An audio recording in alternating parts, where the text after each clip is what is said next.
The Story of a Very Special Bible by Don Young. Not long after the fall of communism in the city of Stavropol, a Christian group was given official permission to distribute Bibles around the city.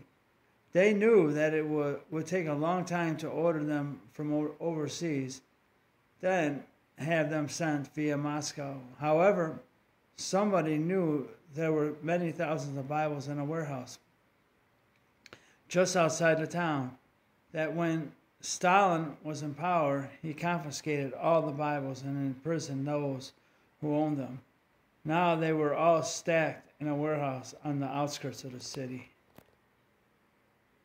The Christian group hired a large truck to load the Bibles and distributed them around the city. A young student, an atheist, agreed to help just for the day's wages promised. During the loading of the Bibles, he disappeared. Later, a few members of the group found him sitting in a corner and noticed the tears streaming down his face and an open Bible near him.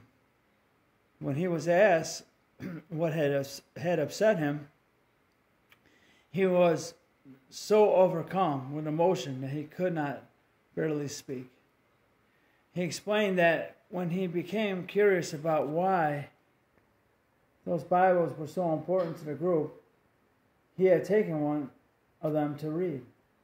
He showed them that on the flyleaf of the Bible he had hurriedly taken was the signature of his grandmother. Of all those many thousands of Bibles, was it just coincidence that the one he had picked up was his grandmother's Bible, taken from her as she was imprisoned for her faith? This affected the young student so much that he realized the Christian faith could be for real after all, and he asked for help to become a Christian. Coincidence or otherwise, the voice of God often uses so-called coincidences to reach people's hearts. Amen.